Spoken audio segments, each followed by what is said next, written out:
la verdad que el bloqueo sí está fuerte contra Cuba, porque los cubanos tenemos que luchar mucho para sobrevivir. Nos obstaculizan por todos los lados. Me afecta porque hay muchas personas sufriendo a mi alrededor y yo sufro con ellas. Creo que es algo que no hay palabras con qué calificarlo. Muy malo, muchos años, mucho abuso.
El bloqueo desgarra y hiere en cada actividad de la vida de los cubanos y no deja de golpear ni un minuto. El bloqueo es una de las medidas de guerra de la administración norteamericana contra Cuba. Una de ellas, una de las que se instauró más rápido en un proceso de varios años, definitivamente. Me parece que el punto de partida tiene que ser la política agresiva que Estados Unidos ha desarrollado contra Cuba desde el mismo momento en que triunfa la Revolución Cubana el 1 de enero de 1951.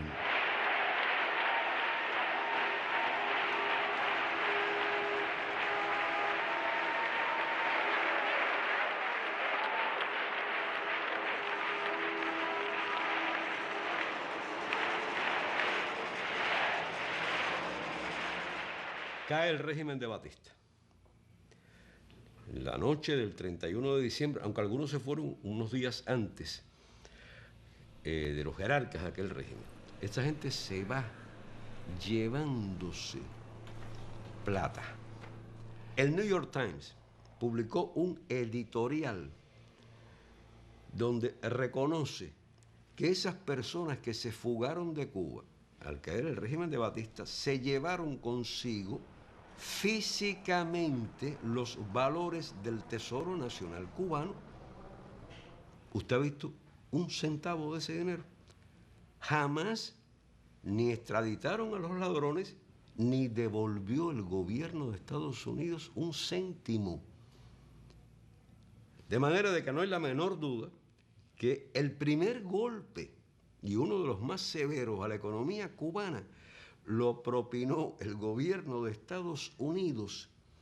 Yo diría que antes de que se instaurase el poder revolucionario en Cuba. 23, Guantánamo Sugar Company. 24, United Fruit Company. El bloqueo comienza como una idea de la administración de Eisenhower por derrocar a Fidel Castro en un plazo de 6 semanas. Definitivamente no lo cumplieron. Nosotros hemos tomado las medidas pertinentes para resistir y, óigase bien, para rechazar cualquier agresión directa de los Estados Unidos.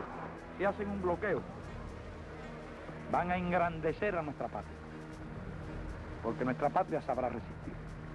No hay duda que resistiremos cualquier bloqueo total.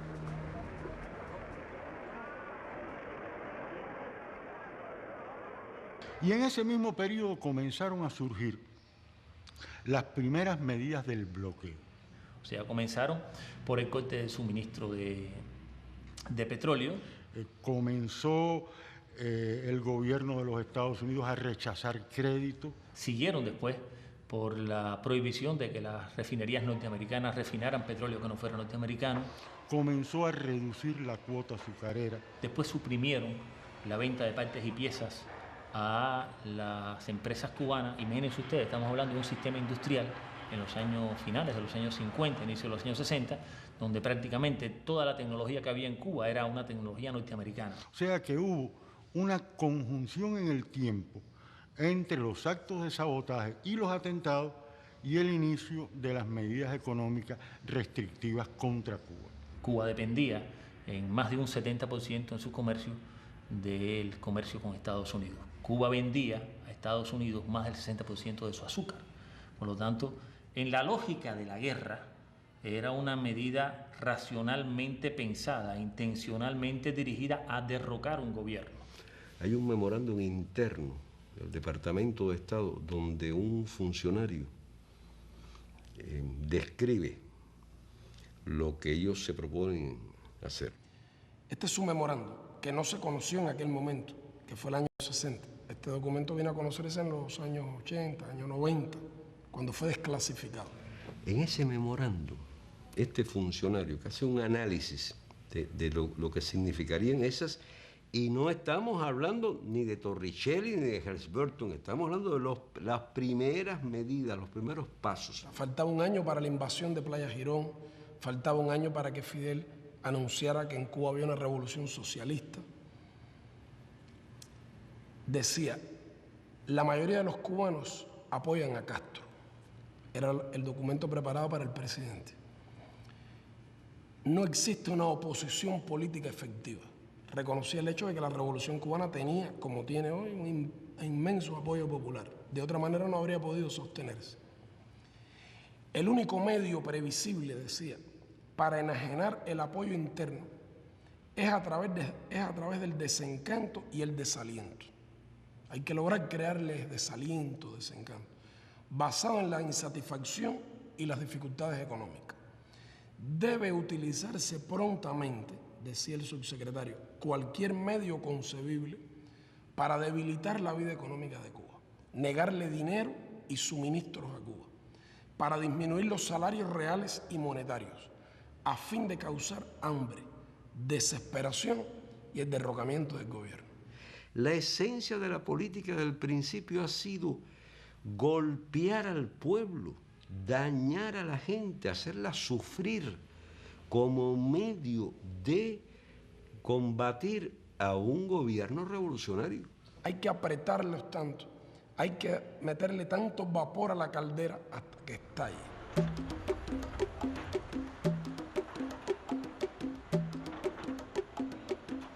El bloqueo nos impide exportar a los Estados Unidos. Cuba no puede vender nada en los Estados Unidos. Cuba podría vender en Estados Unidos 50.000 toneladas de níquel por año. Podríamos vender en Estados Unidos langostas y productos del mar, productos de la biotecnología y la medicina cubana. Podríamos vender tabaco. Un puro cubano en Nueva York se vende hoy de contrabando en $50 el puro. Podríamos vender ron, podríamos vender software, podríamos vender vacunas, productos biotecnológicos. Hoy Cuba no puede exportar absolutamente nada. O sea, Cuba puede comerciar, en realidad, con todo el mundo. Lo que ocurre es que todo el mundo no puede comerciar con Cuba. Nosotros adquirimos, por ejemplo, un producto en Argentina y esa carta de cambio, como quiera que se llame, no puede ser en dólares de los Estados Unidos, porque al llegar a un banco, ahí mismo el gobierno de los Estados Unidos la decomisa. Tiene que ser en otras monedas. El año pasado, un importante banco suizo, el banco UBS, Unión de la Banca Suiza, fue multado con $100 millones por el gobierno de Estados Unidos por aceptar una transferencia en dólares de Cuba. Entonces, esas cosas hacen que sea un riesgo definitivamente y que a Cuba le cueste mucho y que Cuba tenga que ser muy disciplinada a la hora de establecer su comercio, cómo va a ser ese comercio. Por tanto, tenemos continuamente que coger nuestros dólares y cambiarlos a otras monedas. Y todos los años perdemos 50, 60 millones de dólares por cambio, por tasas de cambio.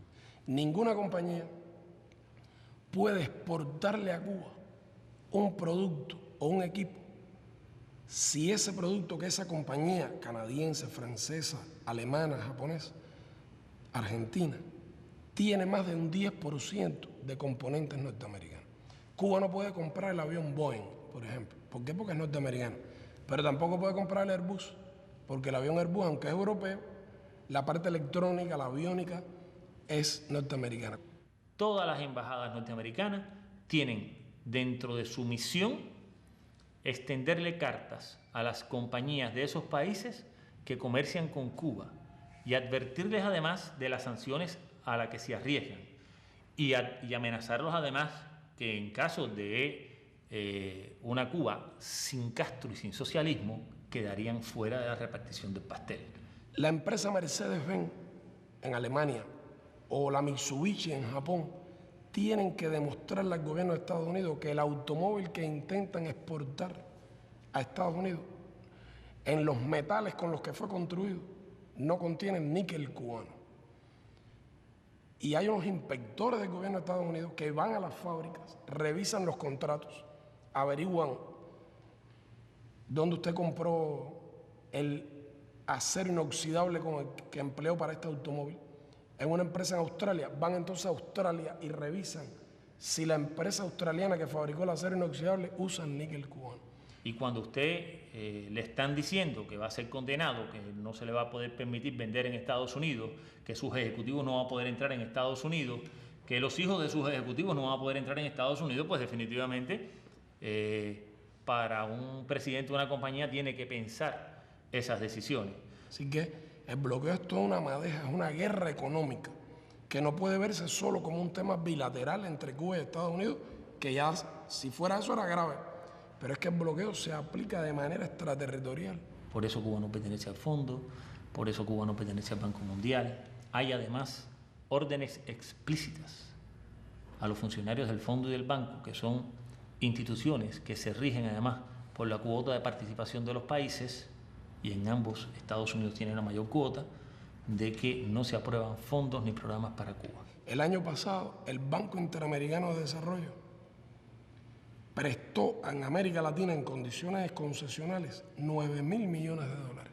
Sin embargo, no le puede prestar ni $1 a Cuba. Eso está prohibido, absolutamente prohibido. No se puede discutir y de hecho no se discute. Si Cuba hubiera recibido solo un 1% de ese dinero, habría recibido 90 millones. ¿Cuánto haríamos nosotros con 90 millones en materia de reparación de hospitales o construcción de carreteras o mejoría en el acceso a agua potable de nuestra población? Así que Cuba solo puede pedir crédito a otras instancias, créditos más caros, más costosos.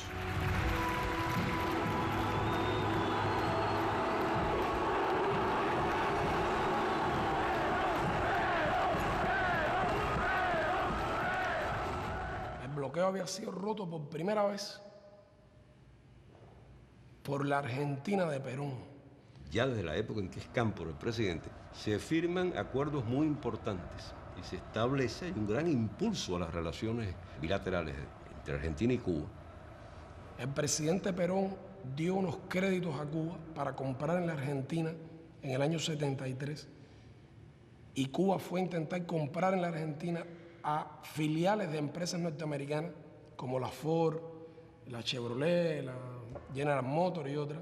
No se podía hacer. Nadie podía venderle nada a Cuba y mucho menos con asociados a empresas norteamericanas. Y Perón dijo que las nacionalizaba si no le vendían a Cuba. Estados Unidos se vio obligado a establecer esa excepción. Y vinieron para Cuba automóviles por primera y única vez en nuestra historia después de la Revolución, marca Chevrolet, marca Ford, equipos de refrigeración, frigidaire, equipamiento que se fabricaba por obreros argentinos con materias primas argentinas en la Argentina.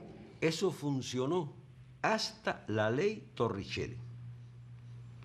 El señor Torricelli es el que pone fin a ese comercio con las subsidiarias radicadas en el exterior. Aquellos países en los cuales están asentadas esas subsidiarias, que aceptan que esas subsidiarias se rijan por legislaciones de los Estados Unidos aplicadas extraterritorialmente, en la práctica que están haciendo, están cediendo soberanía.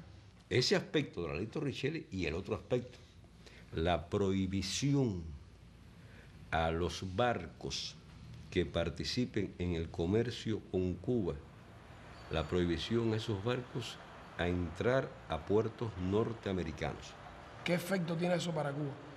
Que las compañías navieras no quieren enviar sus buques a Cuba. Hace muy poco hubo un contenedor de jugos naturales cubanos hacia Japón que salía en un barco y fue decomisado totalmente porque tocó un puerto en donde el barco podía ser decomisado. Ahora mismo andamos buscando buques para traer ganado en pie de Canadá hacia Cuba. Y no encontramos los barcos porque los barcos que están en la región no quieren. La ley Helms-Burton, a diferencia de la Torricelli, es una ley completamente concebida con relación a la guerra económica contra Cuba y a la guerra con Cuba en general. No es una ley de gasto de la defensa a la que se le agrega una sección sobre Cuba, es una ley completa, desde el título hasta el final, relacionada con Cuba. Intenta imponerle la ley norteamericana por sobre las leyes de otros países y por sobre el derecho internacional. Por eso es que presentamos cada año, desde el año 92, una resolución en Naciones Unidas que se llama Necesidad de poner fin al bloqueo económico, financiero y comercial impuesto por los Estados Unidos contra Cuba. Es un voto claro y preciso. Es un voto contra el bloqueo. Y en el año 92, por primera vez, esa resolución recibió 59 votos a favor. Durante los últimos 14 años, el número de votos ha ido creciendo de manera sistemática y continua. Y el año pasado fue aprobada por 179 países, de los 191 que integran Naciones Unidas. Excelencias, en nombre de un pequeño país acosado por querer ser libre, les pido respetuosamente, una vez más, que voten a favor del proyecto de resolución presentado por Cuba. Muchas gracias. Vamos a iniciar la votación. La Asamblea está votando el proyecto de resolución A59L2 titulada Necesidad de poner fin al bloqueo económico, comercial y financiero impuesto por los Estados Unidos de América contra Cuba.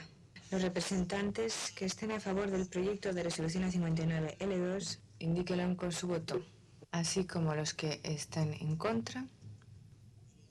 Ruego a las delegaciones que confirmen que sus votos han quedado correctamente reflejados en la pantalla. The voting has been completed. The machine is locked. Se ha completado la votación, queda bloqueada la máquina.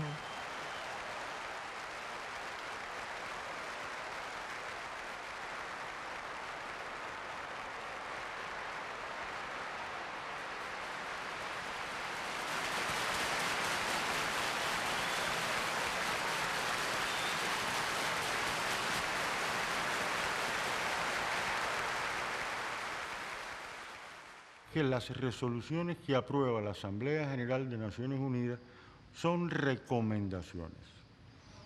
No tienen carácter obligatorio y las Naciones Unidas no tienen medio de hacer cumplir esa resolución. Y en segundo lugar, el elemento político, que es, hablando muy en criollo, que a los Estados Unidos les importa un bledo las Naciones Unidas. Es una muestra de arrogancia imperial, de desconocimiento de un clamor internacional, de desconocimiento del derecho internacional. Lo único que le interesa es tratar de lograr unas Naciones Unidas que responda 100% a sus intereses. Mientras más ha crecido el rechazo dentro de Estados Unidos y en la comunidad internacional a la aplicación del bloqueo, más duro ha sido. El gobierno de Bush ha apretado las tuercas del bloqueo hasta límites desconocidos antes. Y yo creo que el bloqueo a nosotros es una cosa muy injusta. Impide llegar a Cuba muchos medicamentos, equipos médicos, hacer negocio con otros países, desarrollarnos. Nos cierran todo. Y eso lo estamos sufriendo ahora con el problema de la electricidad, que son horas y horas sin luz. Claro, primero ponemos lo que es la alimentación, pero todo lo demás también afecta, un par de zapatos, una ropita, cualquier cosa. Ahora mismo usted ve el transporte como lo tenemos. ¿Usted cree que el transporte debería estar así? No debía estar así. Pero ellos no nos dejan, ni una pieza nos dejan comprar por allá afuera. Que mientras existe el bloqueo va a haber necesidad, miseria. Personalmente afecta a lo que es el comercio y personalmente afecta a la familia de uno como tal. En las cosas como la medicina, que nos hace falta a nosotros y por el medio del bloqueo tenemos que comprarlo con un tercer país. Y nuestro sistema social está dispuesto a pagar lo que sea con tal de curar al enfermo gratuitamente. No nos han vendido. Es lógico que nos afecte y todo cubano que yo creo que se sienta cubano y usted le pregunta y le va a decir lo mismo. Ese es el gran crimen de todo esto que se está haciendo, todo esto que dice, todo este bloqueo que se está llevando inhumanamente contra cunas de 30 años. Y es ahogar el niño en su cuna. Es decir, aquella frase que decía William Blake, el poeta inglés. Es preferible ahogar un niño en su cuna que matar un deseo, que reprimir un deseo. Esto también se puede ir al revés. Reprimir un deseo, en este caso, un deseo de justicia, un deseo de libertad, un deseo de comunidad, un deseo de igualdad, es matar un niño en su cuna.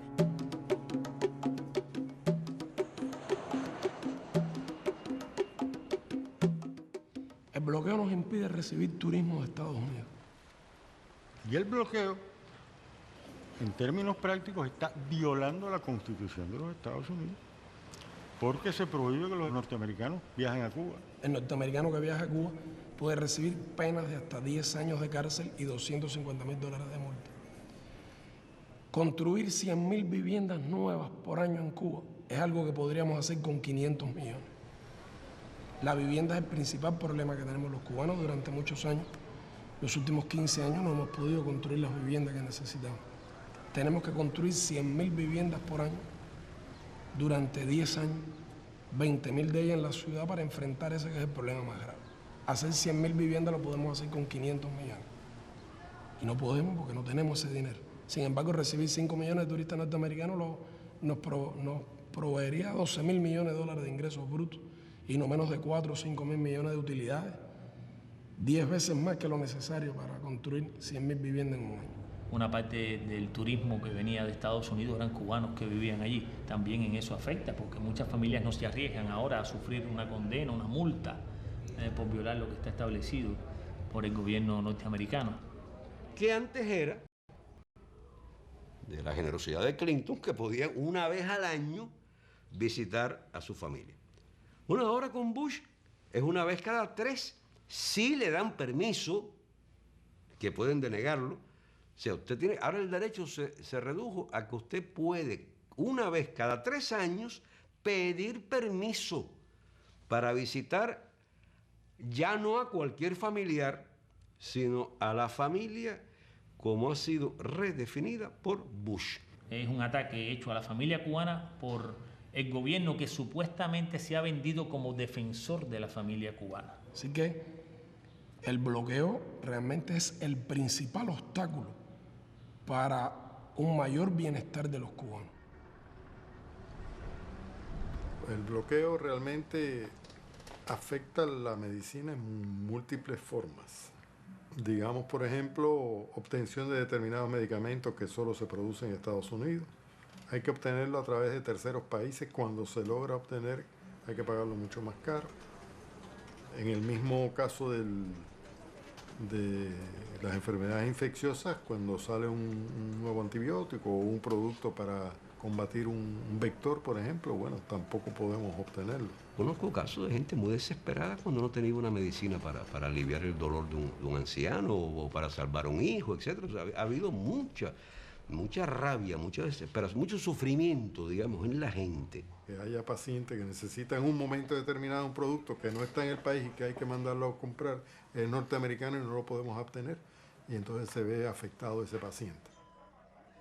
Un equipo que uno quiera comprar en Japón, por ejemplo, si tiene componentes norteamericanos, no se puede comprar.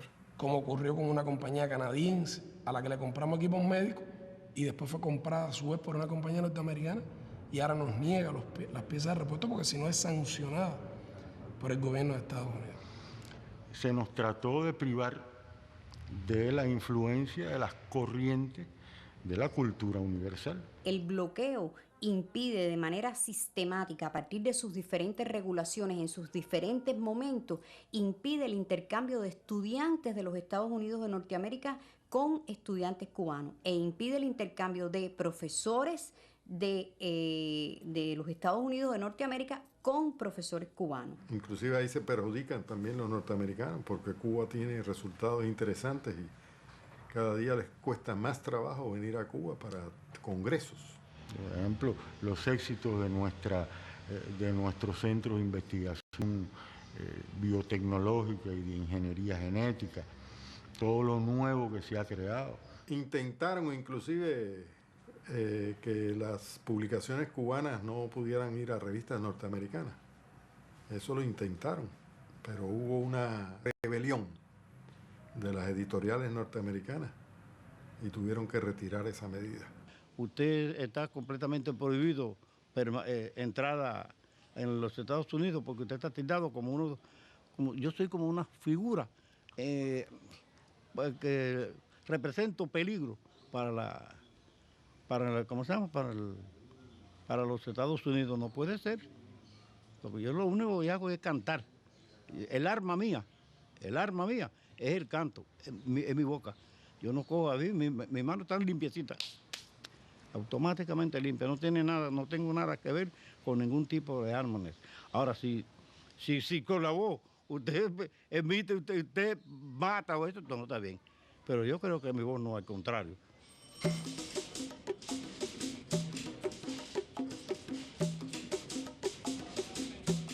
Nosotros no queremos que la prensa nos defienda. Nosotros queremos que la prensa cuente la realidad, para que la gente saque sus conclusiones por sí misma. Porque el peso del elemento de la manipulación mediática es enorme. Un argentino que se va para Estados Unidos, se dice el argentino emigra, o el mexicano emigra.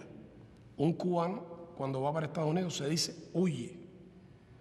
Aunque vayan por razones los dos económicas, deseando mejorar. Uno llega acá a Cuba en cierto modo hasta temeroso, ¿no? Porque se dicen tantas cosas que definitivamente no son ciertas. Para eso Bush ha dedicado 59 millones, que logran que los grandes periódicos, mucha prensa en el mundo, acepte publicar cosas contra Cuba, tergiverse, le dan dinero a Reporteros Sin Fronteras. De hecho, los 59 millones que le han dado a este año a esos grupos es mucho más que el dinero que Cuba dispone para enfrentar algunos de los programas con los cuales se benefician millones de ciudadanos cubanos. Artículos pagados en los principales periódicos, programas de televisión, eventos contra Cuba, como el que se dio hace poco en la República Checa. A veces a nosotros nos dicen, regresamos a nuestros países, ¿no? Y la visión se nos ha abierto mucho. Y cuando uno empieza a hablar un poco de Cuba, es cierto que muchos te dicen, oye, a ti te han cambiado la manera de pensar, ¿qué te están diciendo de Cuba? Pero tendrían que estar aquí para ver lo que realmente sucede. Ha faltado que de verdad se reporte con objetividad, con amplitud sobre este tema. La gran prensa norteamericana evade contar esta realidad. Y a pesar de esa injusticia y a pesar, como decía mi compañera, a pesar de todo este bloqueo que le hacen a Cuba, es admirable la manera en cómo este pueblo puede salir adelante. Es una cosa muy, muy interesante y cada persona que llegue a este país creo que le hace falta muy poco tiempo para darse cuenta de la realidad.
Yo me he reunido aquí con senadores, congresistas norteamericanos que han venido a Cuba defendiendo la política de la administración, pero han aceptado venir. Y muchas veces, casi siempre hemos tenido una conversación más o menos en estos términos. Yo les digo, bueno, ¿por qué ustedes nos bloquean? ¿Por qué su gobierno intenta matarnos por hambre, por enfermedades? ¿Por qué ustedes no reconocen nuestros derechos de pequeño país? Bueno, nosotros los bloqueamos a ustedes porque es que ustedes no son democráticos. En primer lugar, es una tontería, es una mentira, es un argumento carente de seriedad. Todo el mundo sabe, las Naciones Unidas y fuera de las Naciones Unidas, que Estados Unidos ha tenido y tiene excelentísimas relaciones con países cuyos gobiernos ellos mismos no describen como democráticos. ¿Y qué es lo que no les gusta a ustedes del modelo cubano? Dice, bueno, no nos gusta que ustedes tienen un solo partido. Y bueno, nosotros creemos que si no hay más de un partido, no hay democracia. En fin, la lista es muy larga de países donde no hay nada que se parezca al sistema occidental que ellos imponen como paradigma. ¿Cuántos partidos hay en China? Mire, China tiene un solo partido igual que Cuba y sin embargo ustedes tienen relaciones, comercian con ellos. Dice, bueno, pero es que China es un gran mercado. La lista es larguísima y con todos esos países Estados Unidos mantiene excelentes relaciones. Pero mira, Arabia Saudita, ustedes critican a Cuba porque hay un partido, pero en Arabia Saudita no hay ningún partido. Y hay otros países donde hay. Y en Arabia Saudita las mujeres no pueden manejar un automóvil en la vía pública. Ah, bueno, pero usted tiene que comprender que es el petróleo, me dicen. Y relaciones, sobre todo en lo económico. Es que la política exterior de un país no puede fundamentarse solo en intereses.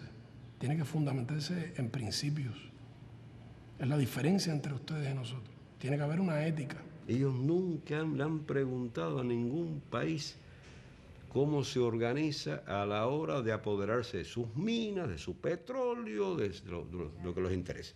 Por tanto, ustedes no pueden venir a hablarnos de que ustedes quieren la democracia en Cuba, entre otras cosas porque ustedes no son precisamente un modelo democrático. Un país donde se necesitan 9 millones de dólares para ser elegido senador y más de 100 millones para ser presidente, no es un país democrático. Porque el sistema norteamericano realmente es para tontos.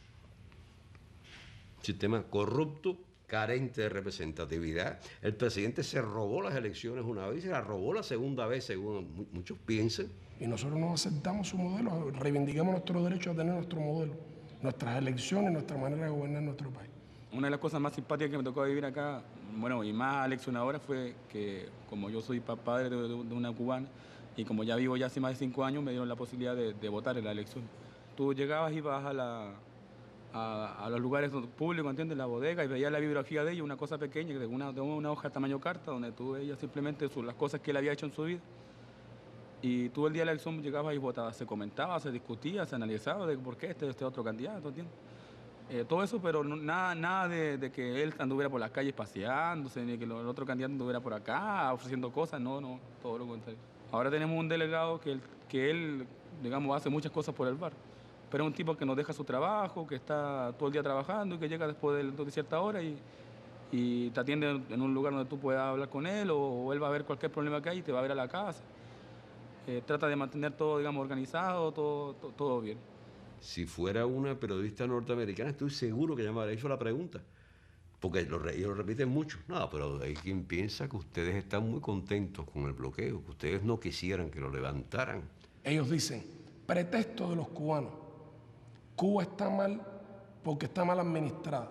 Siempre yo les digo, y si es un pretexto, porque ustedes no nos quitan el pretexto. Levanten el bloqueo y quiten el pretexto para que demuestre que nosotros no tenemos razón. Vamos a hacer una cosa, levántenlo por un ratico nada más. Un año, digamos, un año sin bloqueo. A ver quién ganó.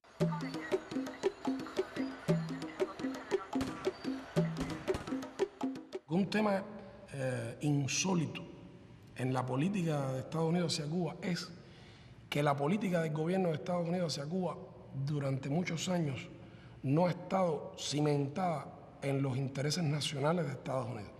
Porque si Estados Unidos formulara una política hacia Cuba, bueno, no habría duda que fomentaría el comercio con Cuba, las relaciones. Las administraciones norteamericanas se han caracterizado, yo creo, en su historia por ser siempre muy pragmáticas. y manejan siempre esa filosofía de si no puedes vencerle, hazlo tu amigo, ¿no? En el caso de Cuba, ellos realmente lo han hecho siempre a la inversa. No han podido vencernos, pero no pueden ser nuestros amigos. Nosotros le hemos propuesto al gobierno de Estados Unidos colaborar en el enfrentamiento a las drogas o en la lucha contra el terrorismo o para evitar la migración ilegal, y el gobierno de Estados Unidos, aun cuando esto le conviene y es bueno para sus intereses, lo rechaza porque teme la reacción de los grupos extremistas de Miami. Esa emigración reaccionaria que vive del negocio de la política contra Cuba ha sido un gran perdedor durante 45, 46 años. Siempre han perdido. Teniendo centenares de millones de dólares, siempre han perdido. Y lo que ha ocurrido es que la política hacia Cuba ha sido secuestrada por estos grupos terroristas cubanos, grupos extremistas organizados en Estados Unidos, que son apenas 20 o 30 familias cubanas, pero que son las que tienen el dinero, no representan los intereses de la mayoría de los cubanos que han ido allí, que han emigrado por razones económicas, sino que son los antiguos batistianos, los antiguos dueños, los antiguos explotadores y torturadores en Cuba que se fueron para ahí y que tienen gran influencia. No hay que olvidar que el hermano del presidente de Estados Unidos es el gobernador de la Florida. Y entre otras cosas, una de sus fortalezas está en sus relaciones tan estrechas con la parte más reaccionaria de la emigración cubana. Financian, participan en las campañas. Por ejemplo, de los 40 nuevos diputados republicanos que fueron elegidos en noviembre, 26 sabemos que han recibido dinero de los lobbies cubanos de ultraconservadores de Miami. Pagando, además, deuda que ese gobierno tiene contraída con esa parte tan reaccionaria de la emigración cubana en Estados Unidos, que vive del negocio de la contrarrevolución. Entonces, estos son los que están detrás de la redacción del plan de Bush para Cuba, que es, según dice al comienzo de su introducción, cuando lo presentan, es como un conjunto de acciones a tomar al amparo de la ley Helms-Burton para lograr los propósitos de esa ley. Este es un plan de subversión de Cuba, de destrucción de la revolución para después anexar a Cuba. La ley dice con todas sus letras que su objetivo es lograr el fin de la revolución cubana.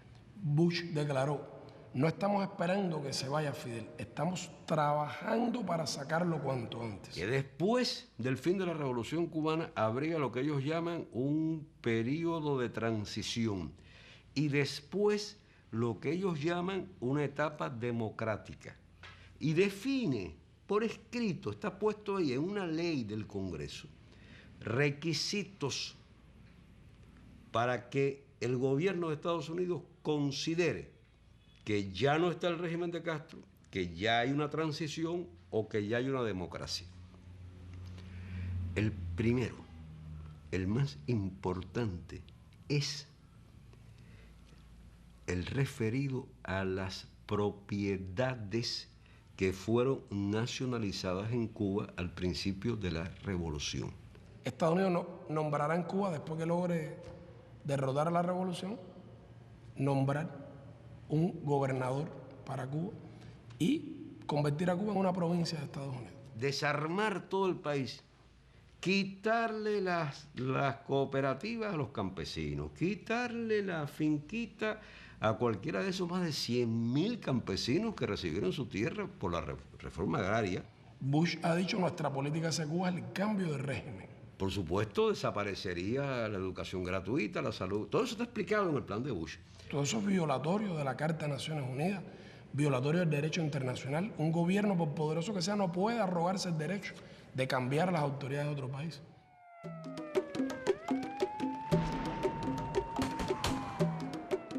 La estrategia de los sucesivos gobiernos de Estados Unidos contra Cuba no ha excluido ninguna modalidad de agresión. La gran verdad es que sucesivas administraciones norteamericanas han promovido el terrorismo contra Cuba. Acciones de sabotaje, acciones de quema de cañaverales, sabotaje contra instalaciones económicas, como vehículo que el gobierno de los Estados Unidos de la época, era todavía el gobierno del general Dwight Eisenhower, utilizaba para tratar de desestabilizar al naciente proceso revolucionario cubano.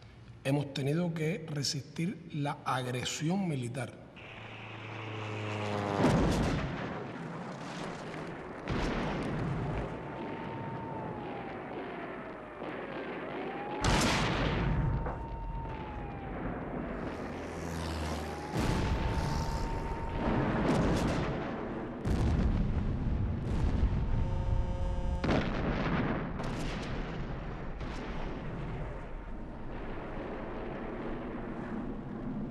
Cuba está a minutos de la acción de la Fuerza Aérea, la cohetería, de las unidades militares norteamericanas. Desde Estados Unidos han venido lanchas artilladas que han disparado contra poblaciones civiles en Cuba. Hemos tenido que soportar la guerra sucia, la organización por la CIA de bandas armadas que operaron en Cuba entre el año 60 y el 67, en que logramos derrotar, que llegaron a tener miles de hombres armados que asesinaron campesinos, asesinaron a jóvenes que habían ido a alfabetizar a las montañas y a las zonas rurales de nuestro país, estudiantes casi niños. En ese momento se creó la más grande estación de la CIA que ha existido nunca. Funcionó en Miami. Miles de cubanos fueron allí entrenados en técnicas de demolición, de sabotaje. Hubo el intento de asesinar al Che tirándole con una bazuca en el momento en que fue a intervenir ante la Asamblea General de Naciones Unidas en diciembre del 64. Otra vertiente más cercana es el apoyo, la financiación, el suministro y el aliento que desde el territorio de los Estados Unidos se ha realizado hacia grupos terroristas, tanto dentro de Estados Unidos como en otros países, para que actúen contra Cuba. Manos asesinas colocan bombas incendiarias de fabricación yanqui en el Encanto nacionalizado, un centro de trabajo en el que ganan su sustento miles de familias cubanas. En el mismo centro de La Habana, poniendo en peligro gran número de hogares cubanos, provocan un incendio de grandes proporciones. No les importa la vida de niños, mujeres y ancianos. Con estos actos de barbarie, el imperialismo yanqui pretende destruir nuestras riquezas nacionales y paralizar la producción y promover la escasez. Estuvo la voladura del buque La Cubre, donde murieron más de 100 personas, incluidos marineros franceses y belgas.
Por la soberanía, Estados Unidos por la intervención, Cuba por la cultura, Estados Unidos por la ignorancia, Cuba por los alfabetizadores asesinados, Estados Unidos por los asesinos.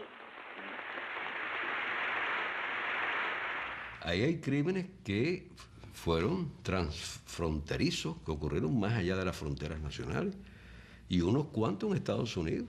Mi hermano Eulalio emigró a Estados Unidos alrededor de los años 61, 62. Como emigraron muchos cubanos, formó parte del Comité de los 75, que fue un grupo de 75 cubanos, que fue una de las primeras visitas que hubo en nuestro país para lograr precisamente este acercamiento y la reunificación familiar y esta lucha de apoyo en Estados Unidos contra el bloqueo. Comenzó a recibir muchas amenazas y finalmente él es asesinado el 25 de noviembre de 1979 por Omega 7. Se organizaron más de 600 planes para asesinar a Fidel. Ha habido lucha biológica, agresiones en el terreno biológico, epidemias introducidas en el país contra las plantas, contra los animales. La epidemia de dengue hemorrágico, introducido con un virus de laboratorio. En menos de 3 años, 5 graves plagas y epidemias han azotado a nuestro ganado, a nuestras plantaciones y, lo que es peor, a nuestra población.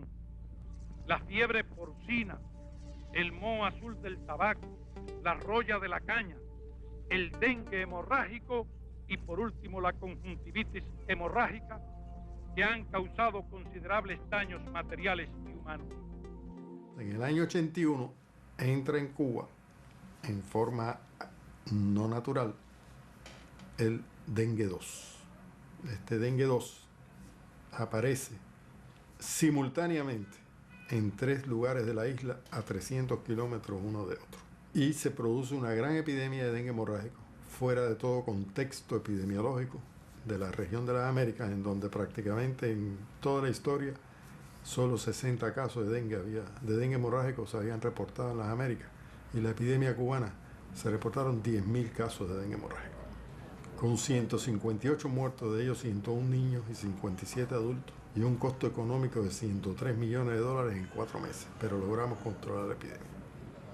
En los años 90 comienza todo un complot para destruir el turismo hacia Cuba, que crecía en aquellos años. ¿Por qué vía? Por la vía de poner bombas en los hoteles. En el instante en que yo me percaté de que ya no había nadie, me levanté y me dirigí a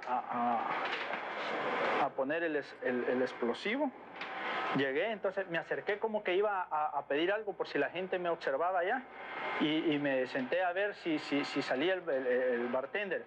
Él no estaba en este momento acá, entonces yo ya traía abierta la maleta con el explosivo enfrente. Lo único que hice fue observar para los lados y disimuladamente saqué el explosivo y lo metí acá. Y le di vuelta, lo metí y le di vuelta acá. No es solo acabar con la revolución cubana causando hambre y desesperación al pueblo cubano, pero además también matando gente inocente. Hay miles de familias cubanas que perdieron un familiar. Más de 3.000 cubanos han muerto víctimas de acciones terroristas a lo largo de todos estos años.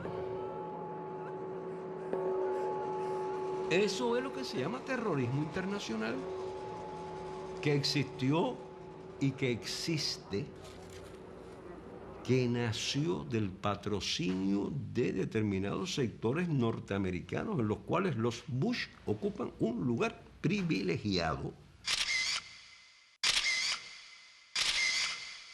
En septiembre del 98 arrestan a 5 compañeros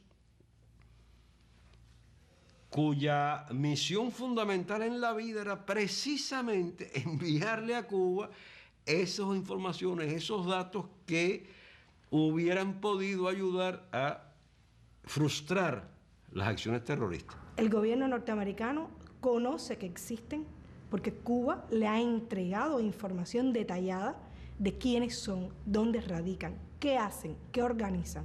Sin embargo, nunca han hecho algo por protegernos, lo ignoran realmente. Nosotros cumplimos con el FAA. De hecho, yo me reuní con el director del FAA local de aquí, de Miami, el día anterior, y le expliqué que íbamos a ir en aguas cubanas, y él nos recomendó que usáramos toda la discreción nuestra y no romper ninguna ley americana, y nosotros con eso cumplimos. ¿Crees que, o sea, tú estás convencido que no violaste ninguna ley? ¿Americana? Yo creo que no, ninguna. ¿Y cubana? Eso no me importa. Estados Unidos miente cuando habla de una supuesta lucha contra el terrorismo.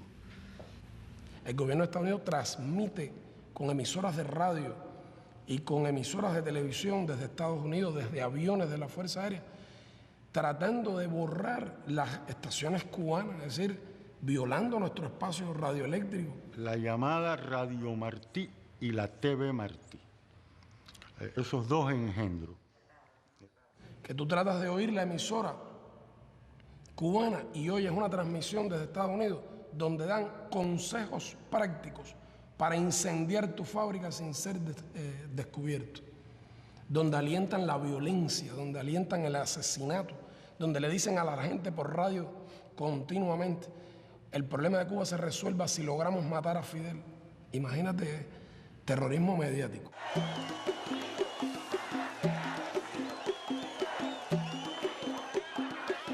Si el pueblo cubano tiene algún mérito, es sobre todo su proeza de los últimos 15 años.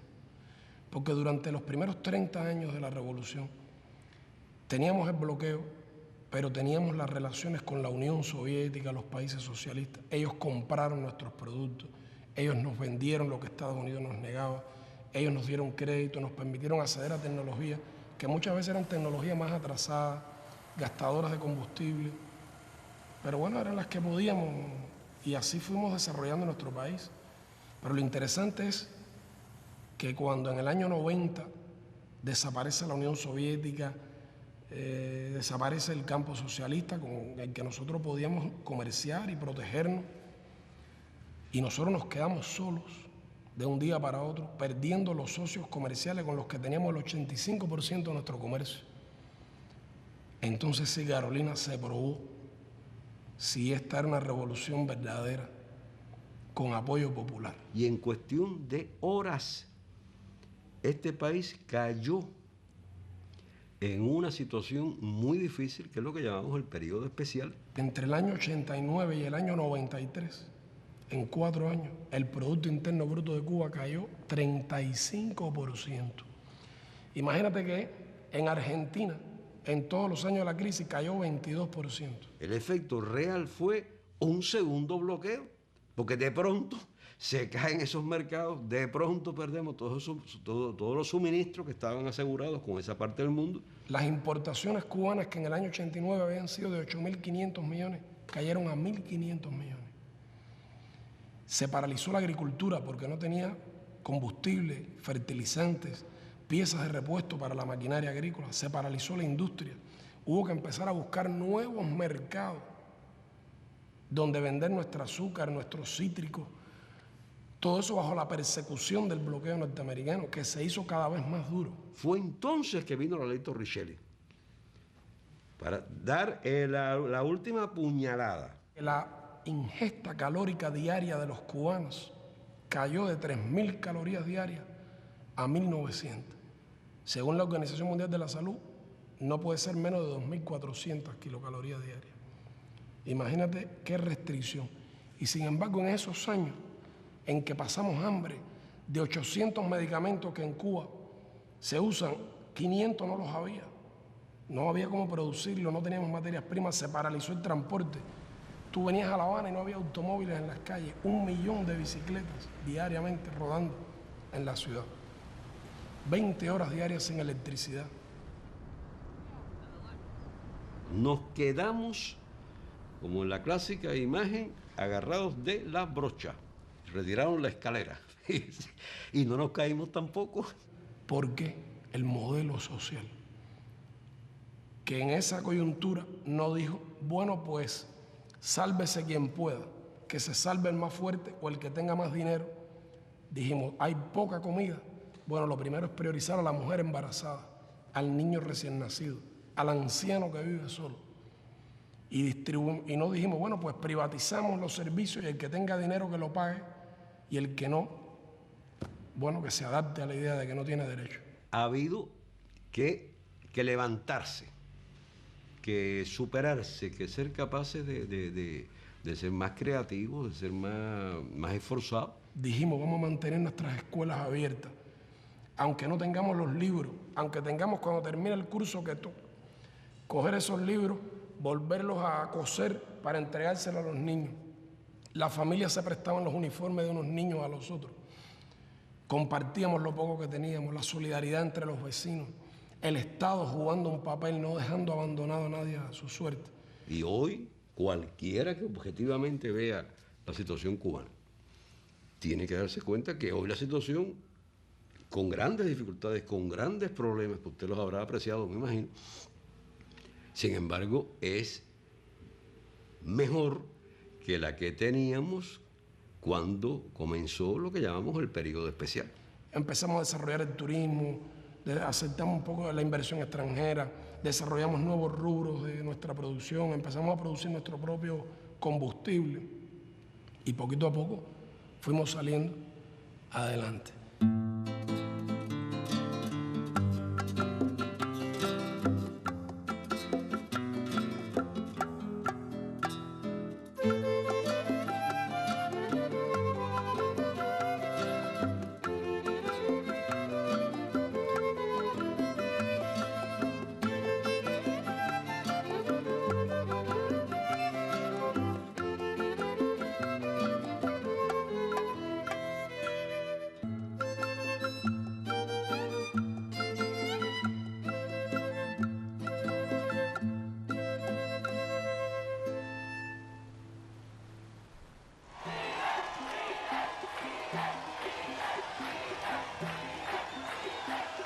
Después de la caída del campo socialista, Cuba tuvo que transformarse profundamente, tuvo que hacer cambios radicales en su economía y tuvo que empezar a conducir la economía de otra manera.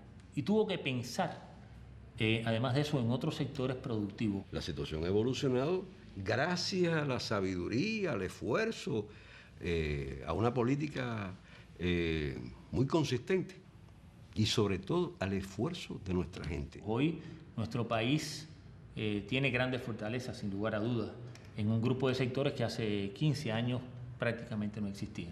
La salud pública cubana, a pesar de las dificultades económicas, a pesar del bloqueo, tiene resultados muy relevantes, competitivos con países del primer mundo.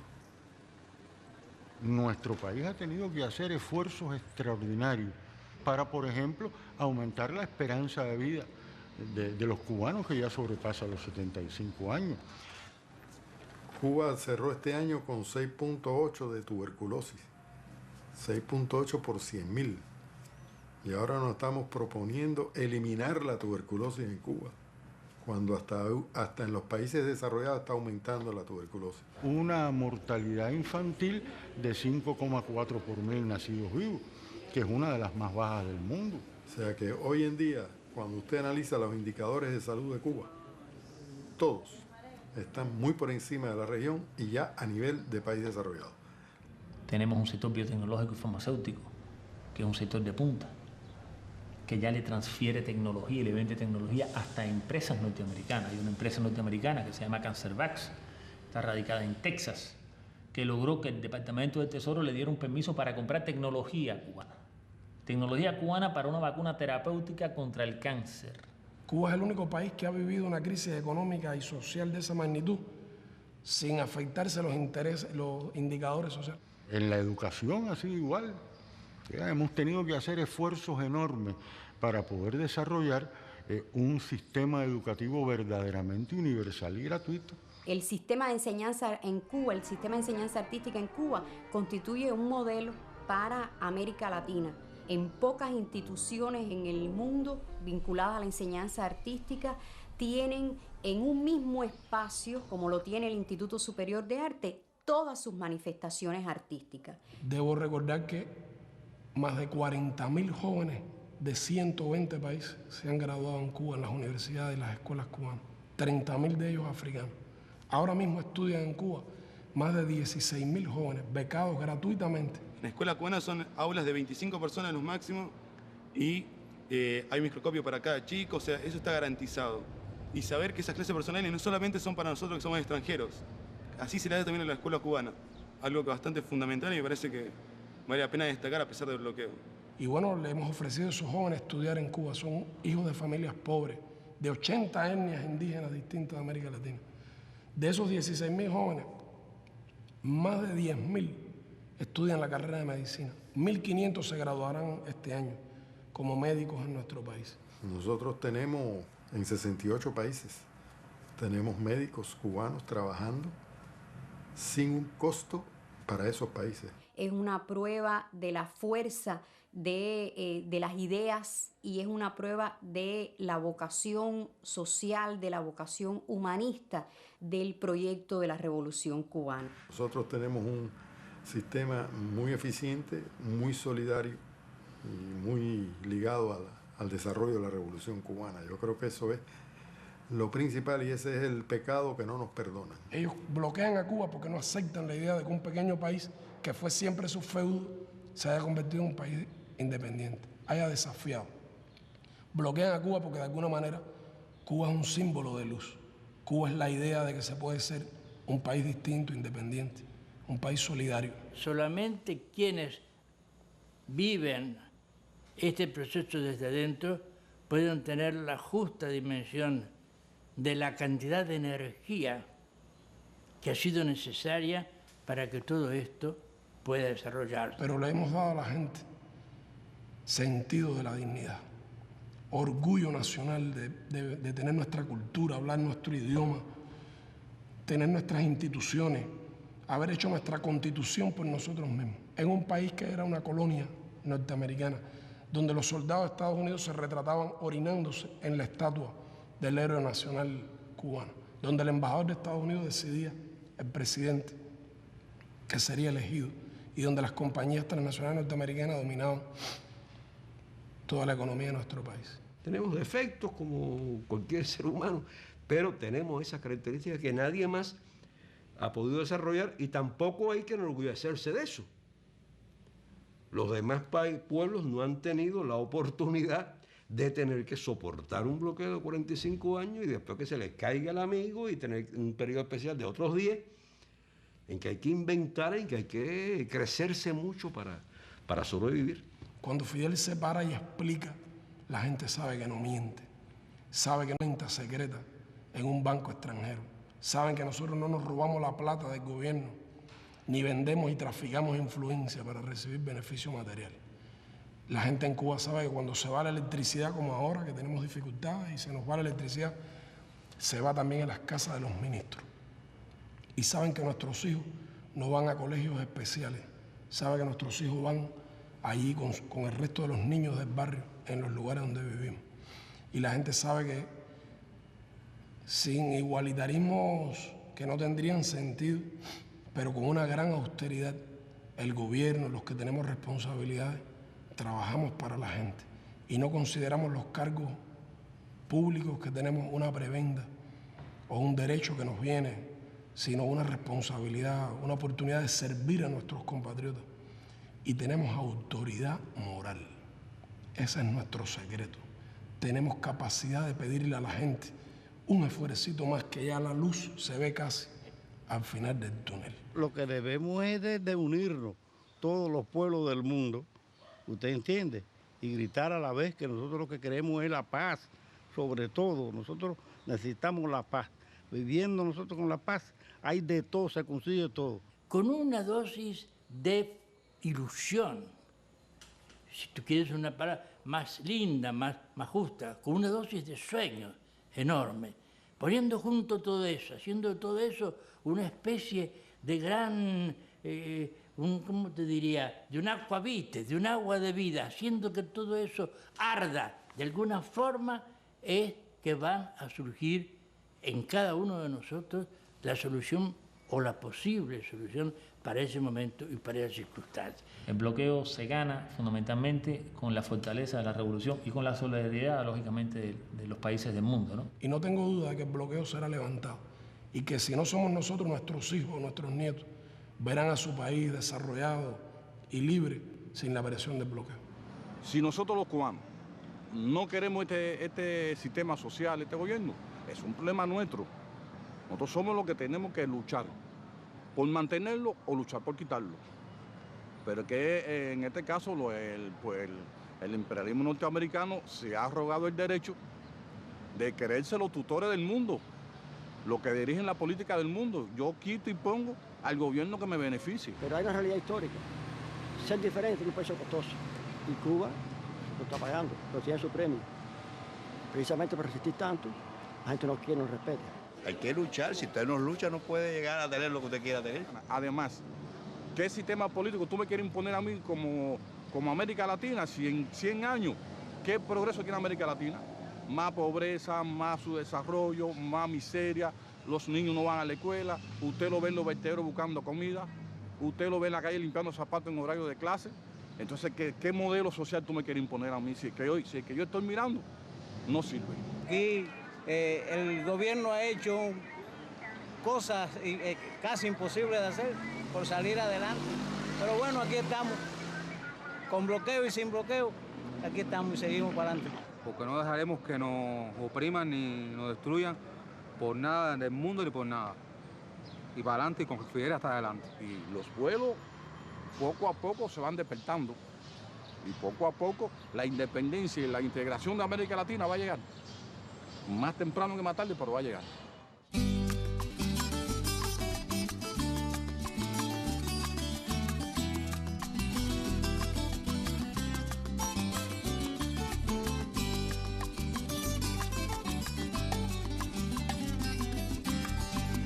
Foráneos más de uno ya llegaron, queriendo mercadearnos los sudores, pero sus matemáticas olvidan que dimos historia precolombina y no estamos pa' jueguitos de indios y conquistadores. Agradecidos de los que acompañan, limpieza de alma con o sin bolsillo, y nos valoran por horas de compañía, de esperanza o de consuelo, sin importar las millas, horas de vuelo. Boca a boca se propaga este jaleo. Es el precio de vivir de este lado del bloqueo. Ni mejores ni peores que los demás, sin más gloria que tenernos todavía. Seguimos saludables de amistad, haciendo de la lágrima alegría. Pasamos de apariencia de extranjeros a la confirmación de nacionales. Para aclarar la duda va este verso, guajiros serios y heterosexuales. Por si las moscas.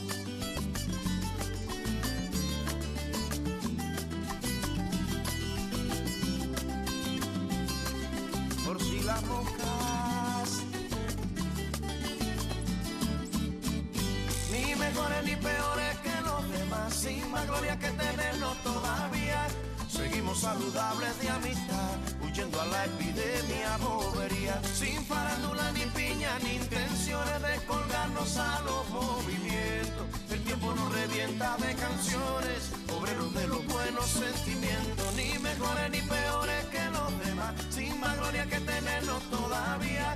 Seguimos saludables de amistad, haciendo de la lágrima alegría.